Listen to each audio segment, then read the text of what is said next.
costume, ao final do ano, com alegria, eu tenho a oportunidade de falar sobre Jesus e das festas de Natal. Depois, a nossa querida Lúcia fará a festividade, falará sobre a festividade do início do ano. Vocês já estão acostumados que eu fique sentado, e também não é uma deselegância com vocês, mantendo o meu chapeuzinho por causa da friagem. E a gente que é brotinho assim como eu, a Janaína, a Ayrton, a gente tem os cuidados necessários, porque não tem outro jeito não, viu? O corpo vai envelhecendo, vai pedindo certos cuidados, e para evitar confusão, peço licença então, para que converse com vocês. Hoje é um dia festivo, converso diferente com vocês. Eu queríamos conversar primeiro dizendo que a festa de Jesus, que todos nós estamos esperando com tanta ansiedade, há que lembrar-se que Jesus não nasceu nessa época do ano. Jesus nasceu, ao que consta na historiografia mundial, meados de abril. Em questão, como hoje também na política, muda-se a data, os feriados, junta, eles precisavam um motivo religioso para fazer firmeza naquela vida que eles levavam. E também porque o solstício, que é o dia mais longo do ano, eles aproveitavam então para fazer uma algarrabia, uma folia, sem preceder. Entretanto, a história do Papai Noel e a história da vida foi trazendo, e a humanidade toda tem já, de frescas eras, o cuidado de comemorar o aniversário de Jesus. Então, nós apresentamos aqui em todos os lugares os cuidados de lembrar-se das pessoas necessitadas, das crianças, dos enfermos, porque Jesus veio para facilitar a nossa vida, para nos ensinar. Então, nós vamos pensar sobre um tema que, antes de mais nada, eu quero dizer como eu tenho um hábito e adoro dar presente para os meus amigos, no caso vocês. Eu trouxe uma recordação deste dia que estamos passando.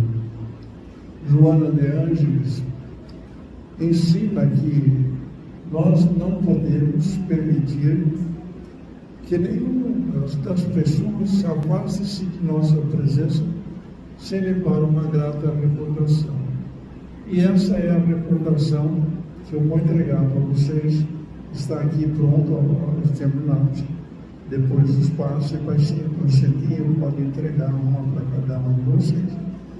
Porque eu vou discorrer sobre esse assunto de Jesus, mas o fato é que nós vamos seguir um roteiro para que vocês possam acompanhar aquilo que desejamos enaltecer.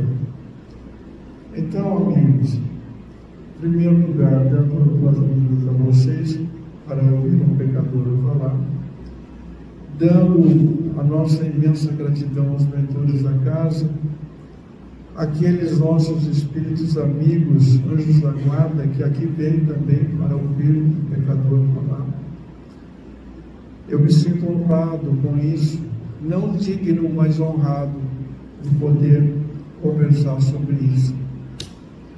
Então, o título que está separado para que vocês possam introjetar hoje, que eu pensei e passei para não perder a linha. A doutora sabe que o advogado tem por hábito alinhar os pensamentos primeiro para depois expor a sua tese, a sua ideia. Então, o título chama-se Semeando o Amanhã. O que estamos fazendo aqui hoje? preparando a nossa vida para o amanhã. Jesus não falou para um presente para ninguém. O que nós fizemos hoje, colheremos amanhã.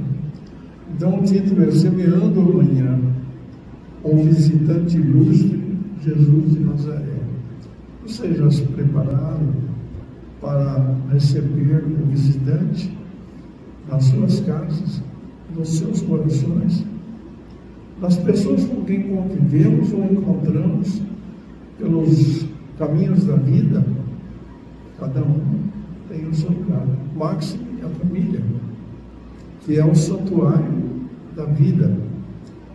Então, digo eu, para começarmos o nosso relacionamento, as criaturas humanas, ao deixarem as mãos da inteligência suprema, causa primária de todas as coisas, foram agraciadas na sua essência com o sentimento de bondade inato em seu coração.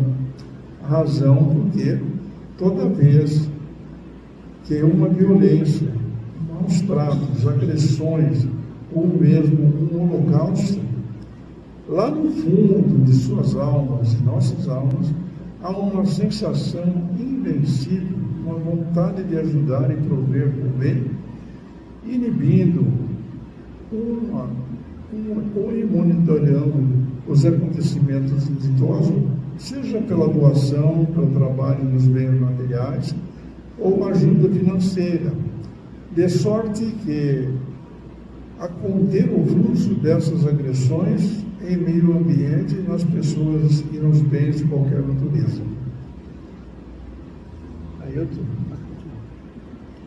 Nada obstante essa questão, essas bênçãos do Senhor da vida, aos viandantes da felicidade no caminho do processo elevado espiritual, encontram espinhos e amarguras que lhes valorizam as provas e estão submetidos para laurear-se na universidade da existência. Certamente, amigo, não se trata de esforçar-se para obter êxito no projeto traçado na pátria espiritual.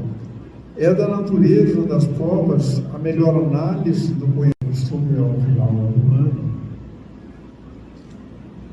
Com alegria eu tenho a oportunidade de falar sobre Jesus e das festas de Natal.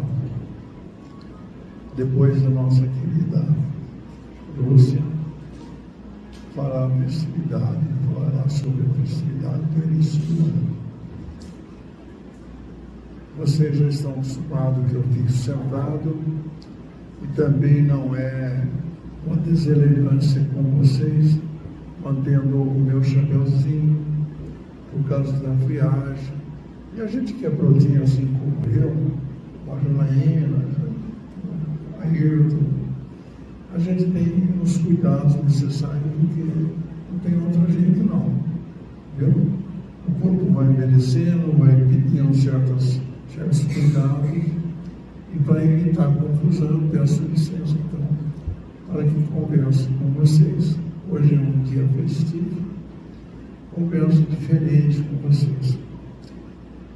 Eu queríamos conversar primeiro dizendo que a festa de Jesus, que todos nós estamos esperando com tanta ansiedade, há que lembrar-se que Jesus não nasceu nessa época do ano. Jesus nasceu, ao que consta na historiografia mundial, meados de abril. Em questão, como hoje também na política, muda-se a data, os feriados, junta, eles precisavam um motivo religioso para trazer firmeza naquela vida que eles levavam. E também porque o solstício, que é o dia mais longo do ano, eles aproveitavam então para fazer uma algarrabia, uma folia, sem preceder. Entretanto, a história do Papai Noel e a história da vida foi trazendo, e a humanidade toda tem já as frescas eras, o cuidado de comemorar o aniversário de Jesus. Então, nós apresentamos aqui em todos os lugares os cuidados de lembrar-se das pessoas necessitadas, das crianças, dos enfermos, porque Jesus veio para facilitar a nossa vida, para nos ensinar. Então nós vamos pensar sobre o tema que, antes de mais nada, eu quero dizer como eu tenho um hábito e adoro dar presente para os meus amigos, no caso vocês. Eu trouxe uma recordação deste dia que estamos passando. Joana de Ângeles ensina que nós não podemos permitir que nenhuma das pessoas se afaste de nossa presença sem levar uma grata recordação. E essa é a recordação que eu vou entregar para vocês. Está aqui pronto, nós terminamos. Depois do espaço, vai ser eu pode entregar uma para cada um de vocês. Porque eu vou discorrer sobre esse assunto de Jesus, mas o fato é que nós vamos seguir um roteiro para que vocês possam acompanhar aquilo que desejamos enaltecer. Então, amigos, em primeiro lugar, dando as mãos a vocês para ouvir um pecador falar, dando a nossa imensa gratidão aos mentores da casa, aqueles nossos espíritos amigos, anjos da guarda, que aqui vêm também para ouvir um pecador falar. Eu me sinto honrado com isso, não digno, mas honrado de poder conversar sobre isso. Então, o título que está separado para que vocês possam introjetar hoje, que eu pensei e passei para não perder a linha. A doutora sabe que o advogado tem por hábito alinhar os pensamentos primeiro para depois expor a sua tese, a sua ideia. Então o título chama-se Semeando o Amanhã. O que estamos fazendo aqui hoje? Preparando a nossa vida para o amanhã. Jesus não falou para um presente para ninguém. O que nós fizemos hoje, colheremos amanhã. Então o título é Semeando o Amanhã, um visitante ilustre, Jesus de Nazaré. Vocês já se prepararam para receber o visitante nas suas casas, nos seus corações? Das pessoas com quem convivemos ou encontramos pelos caminhos da vida, cada um tem o seu lugar. Máximo é a família, que é o santuário da vida. Então, digo eu, para começarmos o nosso relacionamento, as criaturas humanas, ao deixarem as mãos da inteligência suprema, causa primária de todas as coisas, foram agraciadas na sua essência com o sentimento de bondade inato em seu coração.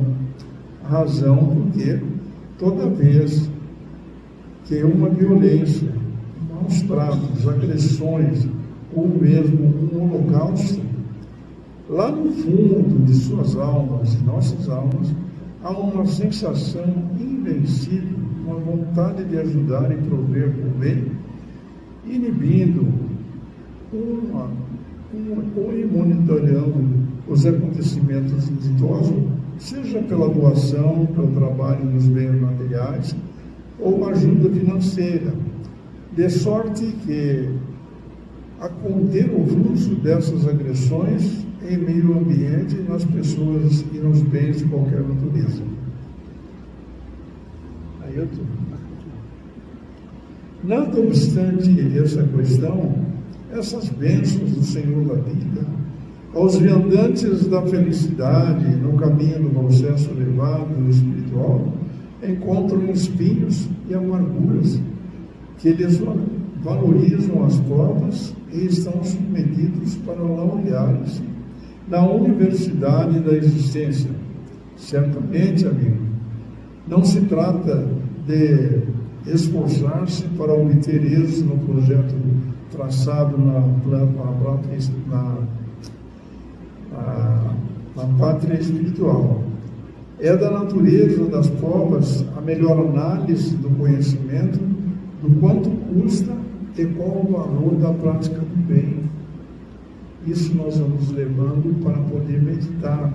Por isso está ordenado os pensamentos. Sob a luz desse sentimento, a reflexão do tema lança o olhar na passagem evangélica do óbolo da viúva e aprofunda o bisturi do exame profundo sobre o princípio sobre o qual o bem vale o que custa. Sim, o Messias, presciente das ocorrências do porvir, valendo-se, como sempre, das ocorrências do dia a dia e da hora a hora, para ensinar, sentado no altar da natureza, no local das oferendas, observando o modo pelo qual o povo lançava no gasofilácio suas dádivas em troca das bênçãos desejadas, proceder comum daqueles tempos, constatou que algumas pessoas ricas deitavam as suas moedas, suas doações, em abundância, enquanto uma pobre viúva doou apenas uma pequena moeda no valor de 10 centavos cada uma. Se olharmos com atenção, nós vamos perceber que esse hábito que nós temos de dar moedinhas já nos acompanha de priscas eras. Mas o que me chamou a atenção, com certeza, de todos os corações aqui presentes dos dois lados da vida, é que Jesus, no gasofilácio, observando aquela praça e a forma com que eles deitavam as suas moedas, faziam as suas oferendas, ele disse que ela tinha dado aquela pobre viúva mais do que todos juntos, toda aquela assembleia junto. Pergunto eu, como assim? Perguntamos todos nós, como assim? Que ela vai dar uma moedinha e vai dar mais que todos. Jesus explica, e a passagem é clara. Ela dava daquilo que lhe fazia falta, e os demais, como hoje também, na história da Igreja Católica, eu sou egresso da Igreja Católica, nós tínhamos usado, vocês sabem o que é gasofilácio? Eu não lembro isso, é nome difícil. É aqueles cofrinhos que antigamente pertenciam à Igreja Católica, né? Aqueles cofrinhos que colocavam na parede para ir colocar uma moedinha. Eu sou daqueles tempos que minha mãe dava um centavo, fazia uma farra e ia numa tia, aproveitava a vida. Pois bem, era com essas moedinhas que as pessoas davam o seu óbolo, a sua contribuição. Os mais poderosos davam aqueles patacões, porque os dinheiros eram os dinheiros confeccionados em ouro, prata, né? Então, eles punham aquilo por quê? Você imagina por que as pessoas punham aquelas moedas? Era para se exibir. Porque aquilo, à medida que caía no cofre, fazia um barulho ensurdecedor. É natural. Não é? A Igreja Católica depois inventou um cestinho, né? Usou dinheiro, usou a forma, a vida foi ganhando os novos estados. Mas o fato é que era para se expor. Nós aqui não fazemos isso, mas a gente joga na lote. Eu não jogo, a gente na lote. Mas tem muitos que jogam, pessoal, estão torcendo, acompanhando o dia que vai dar hora. Chegam a um ponto extremo de aproveitar e dizer, essa atividade me ajudar a acertar na loja essa semana, pelo menos 10% eu vou separar para dar para o pai de amor, para as crianças pobres. Mas antes de tudo, claro, eles vão reservar as benesses maiores para eles. Então Jesus, pela simplicidade, aproveitou esse momento do gasofilácio para poder lecionar. E todo Jesus fazia isso? O mestre querido, eu quero contar um episódio para vocês, e não dou atenção para não passar o tempo, mas eu vou contar esse episódio porque precisa conversar sobre o aniversariante. E conversar sobre o aniversariante significa lembrar-se de Pedro. Vocês se lembram do apóstolo Pedro, não? Pedro era temperamental. Isso quer dizer, era meio esquentadinho, com a licença de São Pedro. Tanto era assim que ele interroga Jesus: Jesus, quantas vezes nós vamos perdoar? Até 7 vezes está bom? Eu quero fazer um parênteses para explicar isso. Quando eu fizer uma colocação e já te deram uma resposta, eu estou indiretamente induzindo a pessoa a aproveitar a oportunidade e tomar um bonde naquela minha condição. Não sei se a doutora já fez júri. É isso. Intuir a pessoa a resposta. E Jesus falou para ele: não assim não, Pedro. Nem 7 vezes 7. Dá 200, 400 e poucas vezes. E então ele colocava essas questões para provocar ou para induzir, até por uma questão de simplicidade, mas ele queria saber: vou pôr um freio nisso, vai perdoar quando? Hein? Até quando vocês vão me perdoar eu fazendo o mesmo erro? Aqui entre nós, não falo vocês, né? Mas tem muitas pessoas que falam assim: eu perdoo sim. Perdoar é ótimo. Para quem dá o perdão, liberta da canga de carregar aquela coisa ruim. Né? Mas eu não quero ver nem morto um cidadão. Isso é perdão? Percebe? Jesus deixou tudo isso delineado. E Pedro também pergunta a ele: mas, mestre, tu vai nos deixar órfãos? Ele disse: não, eu não vos deixarei órfãos. Rogarei ao Pai que mandará um outro Consolador para falar todas as coisas que eu estou ensinando, e que ele ensinava naquela forma simples de contar a historinha que até hoje os pedagogos usam. Por que isso? Porque a 18 de abril de 1857, em Champs-Élysées, na França, estava exposto o livro dos Espíritos, que conta toda a história de Jesus didaticamente. Não existe coisa mais bela do que o livro dos Espíritos. Portanto, amigos, essas doações em abundância, enquanto uma pobre viúva doou 2 pequenas moedas no valor de 10 centavos, Jesus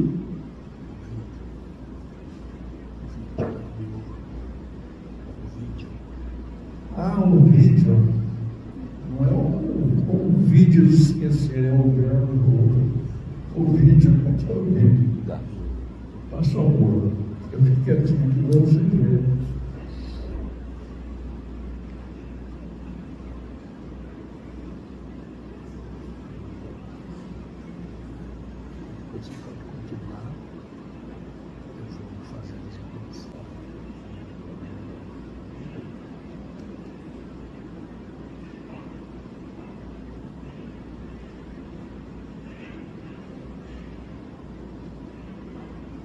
Em verdade, vos digo que eu sou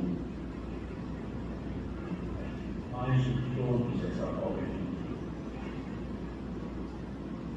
porque todos aqueles pegaram para as ofertas de Deus o que lhes sobreviveu. Mas essa da sua pobreza pegou todos os séculos.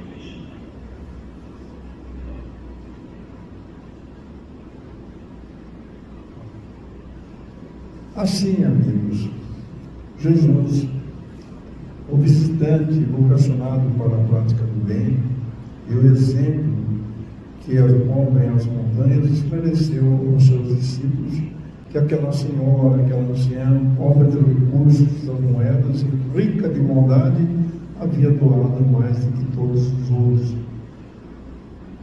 doara e que lhe faria falta. Os ricos haviam dado daquilo que sobrava. Sobre os lugares dos transeuntes angariavam títulos de generoso, que homem generoso é bastante. O link dessa retórica, a ligação, é concedendo com a sociedade contemporânea. Muitos afirmam que gostariam de ficar ricos a fim de poderem fazer o bem em larga escala, não se esquecendo de mencionar que se a divindade o auxiliarem nessa boa sorte, 10% do produto será revertido às associações beneméritas, ocultando assim o desejo de ser conhecido na sociedade civil organizada como generosos ou filântropos. Oh sim, amigos, é vero, chegam a desejar com ansiedade o auxílio divino, com mirabolantes projetos em nome da nobreza, do fim tão sonhado enriquecimento. Certamente, esses não são os valores da prática do bem que o nobre visitante ilustre nos traz. Aqueles que têm esse procedimento iludem-se com os desejos de criarem para si mesmo a imagem de perfeitos como se fossem honestos consigo mesmo, aplicando e aplacando suas consciências do anticonvencimento de que se pretenderiam, antes de tudo, luxuosamente. Admite-se como forma de argumentação que, sem dúvida, os que assim enriquecem fariam caridade material, talvez até generosa. Contudo, não se olvide de que, em primeiro lugar, realizaríamos os seus sonhos adentrando pelas portas largas da vida e cumprindo suas fantasias e desejos além do necessário, e como transeuntes do gasofilaço, comprariam coisas bonitas para si próprias. Aí, amigos, é inegável sobre esta colocação que o enunciado do Evangelho põe em relevo que a realização do bem não depende de incontáveis preces e posses, enchendo os cofres dos bancos ou das propriedades materiais. É vero, entretanto, que o homem de bem em cumprimento das leis cósmicas, aquela que oferece harmonia e felicidade, se realiza em qualquer condição econômica que se encontre. Portanto, que ninguém se engane, é inegável realizar apenas o que está ao seu alcance, mesmo porque o Senhor da vida não exige ou põe carga superior nos ombros dos seus filhos, senão aquelas que eles podem suportar. E isso, no uso do seu livre-arbítrio, realizarem o bem que estiverem ao seu alcance. O valor da prática do bem não reside na riqueza da doação. O mérito é proporcional ao sacrifício necessário à prática do ato generoso. Quanto mais difícil, mais meritória é a obra e mais repercute perante a consciência cósmica. Sem dúvida, o ideal é fazer bem sem sequer pensar a respeito de eventuais benefícios. Fiel a essa conduta, o divino jardineiro, visitante de ontem, de hoje e para todos os tempos, planta o porvir asseverando que a mão direita não deve saber o que a mão esquerda faz. Marca indelével de que os atos nobres que devem ser abordados e nem envoltos em suas obscuras razões ou preciosas análises a respeito de seus reflexos. Não se pode perder de vista o fator de que ninguém surge sublime num piscar de olhos. É preciso praticar o bem por impulso da centelha divina, colocada nos corações das suas criaturas, para que se rejubilem os benfeitores nesse sentimento inato no coração, como um símbolo do amor celestial. Eu queria dizer a vocês que muitas de nós, fazendo um parênteses, acham que é difícil fazer uma dádiva, ou então deve vestir-se esfarrapado, não tomar cuidado, não zelar por si. Aonde se viu isso, minha gente? Você não pode pôr uma roupa bonita? Pode. Você não pode pôr uma roupa limpa? Você não pode pôr limpo de cambraia. Tem que ser zelar pelo seu corpo, o corpo que Deus lhe deu. Você tem que tomar os seus medicamentos. Quem aqui, na minha idade, mais ou menos, né, não toma os seus remédios necessários? Claro, tem que ser responsável. Nós temos que ser responsáveis. Não precisa ser miserável. A expressão miserável. Pode ter, pode ganhar o dinheiro, sim. Quantos ricaços não estão fartos de fazer o bem? Eu quero pedir licença para, pelo menos esse, Antônio Hermínio de Moraes. Eu fui fazer um carteirismo em São Paulo, no Centro do Brasil, já faz uns 20 anos. E eu sou muito curioso. E comecei a conversar com os médicos que estavam com anestesia. Cortou, foi uma câmera para a inauguração. Falei, meu Deus. E eu conversando com os médicos. Falei, quantos funcionários tem aqui, doutor? Uns 10 mil? Ele falou, não, tem mais. 10 mil aqui e a redondeza. E aonde estava Antônio Hermínio de Moraes? Ele andava com um Fiatzinho, ele podia estar na Itália, na França, em qualquer lugar do mundo, estava trabalhando na secretaria, ajudando as pessoas. Então, tem muitas pessoas que têm muito, que faz muito, não fala para ninguém. Mas outros há que, para pôr a mão no bolso, parece que é um jacaré. Não tira nada para dar a ninguém. Então, o pessoal passa na rua, no semáforo, dá uma moedinha. Pode dar. É só uma moedinha da nenhuma. Você não sabe se isso é que vai fazer volta para ela. E se tiver mais, dá mais. Ajude. Não é, Fernando? Vai na rádio. É pouca coisa aí na rádio, pouca coisa. Mas quantos corações são atendidos com essas palavras lá? Quantos corações como vocês aqui estão a ouvir um pecador falar? Quem sou eu para estar falando para você? Eu tenho muitos pecados difíceis e tenho que pagá-los, todos nós. Então, nada obstante, enquanto se treina para alcançar o apogeu desse ideal, o bem deve ser praticado, ainda que seja a título de educação. Eu comecei a falar com vocês sobre uma colocação de Joana de Ângeles. Não permita jamais que as pessoas afastem-se de sua presença sem levar uma grata recordação. Traduzindo isso, eu converso com uma pessoa, vamos tomar a doutora Milaína aqui, como fiel escudeiro. E trato-a bem. Eu nunca tinha visto, não é verdade. Nós nos conhecemos há muitos anos. Mas, não é, Bia? Você encontra uma pessoa, como vai você? Que bom te ver, que alegria. Se você conhecer os parentes, pode falar, abrir um sorriso. Por que isso? Porque daqui a 10 anos, 20 anos, a vida é constante. Ele vai lembrar de você e falar, puxa vida, que bom te ver, gostei de estar com você tal dia, poucos minutos.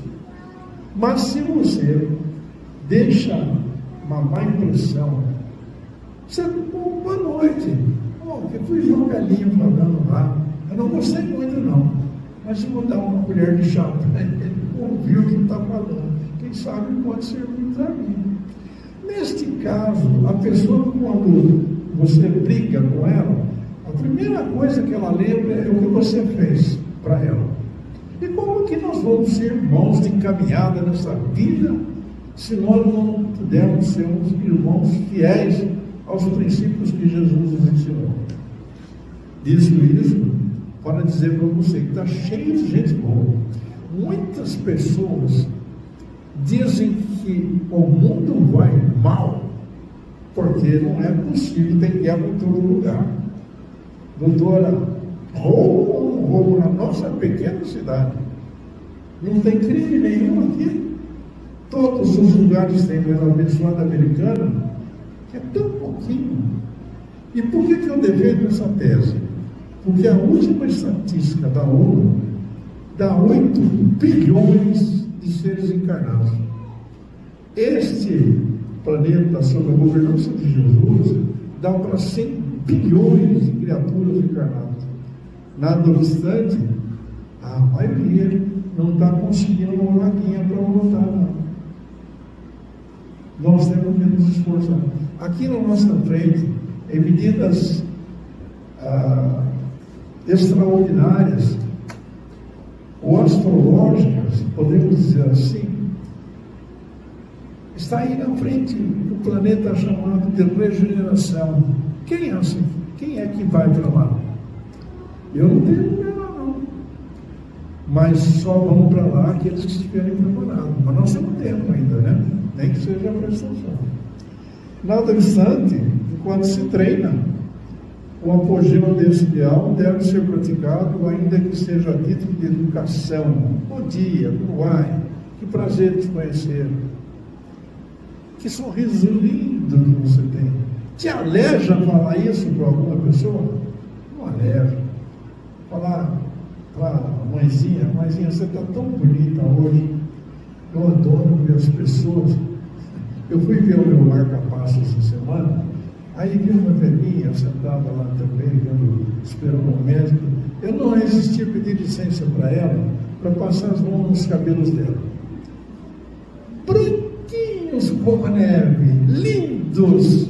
Falei, mas a senhora tem uns cabelos lindos. E as filhas, depois que eu reparei, as filhas estavam perto, começaram a sorrir de alegria. Eu tenho certeza que aplicando a técnica ou a lição de Joana de Anjos, ela vai lembrar, ela não sabe o meu nome, nunca me viu, mas ela vai lembrar, falar, que senhor simpático, vai guardar por toda a eternidade, não é? Bem, desculpa que eu tenho que correr um pouquinho. Então, seja a título de educação, do próprio caráter, habituando-se a prestar serviço ao próximo, à comunidade, à família, à sociedade civil organizada, ou uma igreja eleita para o devotamento, o seu devotamento, as infinitas seitas nesse mundo de Deus. O Espiritismo ensina que a felicidade de um espírito é proporcional ao seu conjunto de virtudes. Também ensina que a grandiosidade da virtude reside no sacrifício do interesse pessoal pelo bem do próximo sem segundas intenções. Sob o fluxo desse ideário, é crível que o discurso evangélico está em harmonia com a lição do homem de Nazaré, especialmente no exemplo do óbolo da viúva, por quanto é dos homens de bem, o bom coração que reside aos espíritos capazes de sacrificar-se pelo bem alheio, sem esperar nada em troca. Os arautos do bem realizam doações que não exigem sacrifício e não estão ao alcance de todos. Por isso, ó meu Deus, doar do que sobra, embora desejável, não é difícil. Entretanto, sacrificar-se em prol de um ideal ou nas catástrofes, auxiliando os irmãos de caminhada, implica em uma boa dose de amadurecimento espiritual. Os atos desprendidos e custosos propõem a alienação, a assimilação da lei de fraternidade que rege a vida. Para ser generoso, até as últimas consequências, é preciso compreender as superiores finalidades da existência. Em síntese, para ser ou se tornar um homem de bem e plantar para o amanhã, sem dúvida, a verdade, o caminho e a vida, está no exemplo do visitante ilustre do divino missionário, que assim intitulou-se e quanto está esclarecido no livro dos Espíritos, a partir da questão 918, oferecendo a direção e o rumo para a conquista da luz, lecionando que o Espírito prova a sua elevação quando todos os atos de sua vida corporal, a sua vida representa a prática da lei de Deus e quando antecipadamente compreende a vida espiritual. Nós estamos aproximando do nosso final, porque eu estou guardando aquele telefone lá que vocês não fazem ideia. O Paulo me corre os olhos e o fígado se passar da hora. A estrada que conduz o homem na prática do autêntico bem e a se transformar em um homem de bem está no exercício da lei de justiça, amor e caridade, na sua maior pureza, ao entregar-se nos braços de Morfeu, o deus grego do sono. Sua consciência o aplaude ao se interrogar sobre os atos que praticou durante o dia, se não transgrediu nenhuma lei e se não fez o mal, e mais, se fez todo o bem que se podia. Questiona ainda a sua consciência, repositório das leis de Deus, inscrito na questão 621 do Codex, em apreço, que ninguém tem motivo, se ninguém tem motivo dele para se queixar. Enfim, se fez aos outros o que desejaria que se fizesse. O homem de bem possui, então, o sentimento da caridade e do amor próximo, faz o bem pelo bem e não espera retribuição e sacrifica os seus interesses à justiça. Não tem aí? É benevolente para com todos, porque vê irmãos em todos os homens, sem distinção de raças, nem de cor, de crença, e se Deus lhe outorgou poder e riqueza aos bens recebidos, são tidos como depositário que cumpre usar para o bem e a prestação de conta. Ademais, se sob as dependências, eu acho isso aqui lindo, se sob a sua dependência a ordem social coloca outros homens, trate-os com bondade e complacência, porque são seres iguais perante Deus. Usa de sua autoridade para lhes levantar o moral e não para os esmagar com o seu orgulho. Quanta gente, né, doutora? Nós trabalhamos com o judiciário, é complicado. Basta o cara vestir uma toga que ele achar que manda em todo mundo, pisa em todo mundo, não tem complacência. Não todos, exceções, mas só são para registrar, porque como tem juízes, desembargadores, tem políticos também que abusam porque estão no poder, né?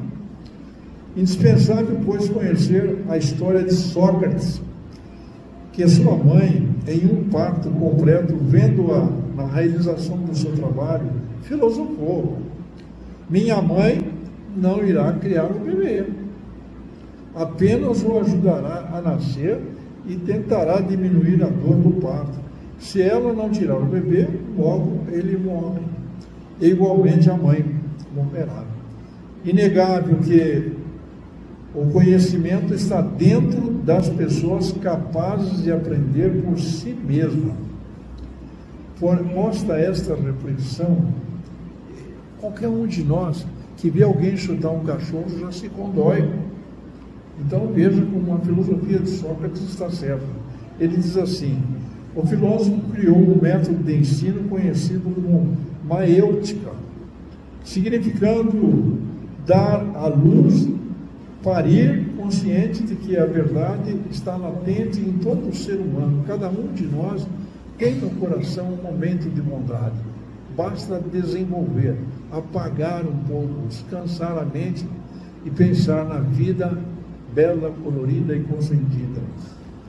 Por isso, neste sol da alma, os candidatos à evolução, como todos nós aqui, praticam e valorizam a vida, marcando o pódio da jornada para dentro de si próprio, tanto como expõem as lições de Carl Gustav Jung, junto para despertar o espírito contemplando a vida bela, colorida e consentida. Portanto, amigos, no epílogo, em sua intimidade, admite, apesar do medo que graça aos candidatos à prática do valor do bem e do bom ouvido, aprofundar-se nos caminhos do Espírito, onde há a recompensa da alegria genuína de que vale a pena buscar um bom combate, ou que é algo que necessita para a sua felicidade. Pois, ilustre visitante, convida então eu, vocês, todos nós, na atualidade, como nos tempos passados, despojarmos de preconceitos e refletir como entender a humanidade na humildade e auxiliando e assumindo a importância de servir para o futuro, para o sol da renovação das ideais, com um conceito elevado em lugar da singela terra a terra. O convite do visitante agora é para fazermos o bem, reservarmos o campo mental para desejarmos ser amanhã melhores que hoje e agora, em nome da paz, a pureza do coração, para que vocês recebam de nossa parte, por nos suportarem, e da casa, o abraço carinhoso dos mentores e também dos nossos anjos da guarda e, sobretudo, de Jesus, o aniversariante do mês, porque Ele é o caminho, a verdade e a vida. Ele disse para todos nós ouvirmos em alto e bom som, abrindo os braços, vinde a mim todos vós que sofreis, estáis sobrecarregados, eu vos aliviarei, tomai sobre vós o meu manto, o meu carinho, a minha vida, e os seus espíritos descansarão. Com isso, eu desejo uma noite feliz para todos, desejo um Feliz Natal maravilhoso, com a renovação que cada um de nós vai fazer. Não vos assusteis em fazer grandes obras, pequena primeiro, segundo, outro dia. Hoje eu estava nervoso, falei um negócio, depois eu me arrependi na hora da concentração. Um pouquinho por dia. Se não der tempo dessa encarnação, ajeita alguma outra para mim aqui. Tem muitos lugares para mim. Que Jesus nos abençoe agora e para sempre.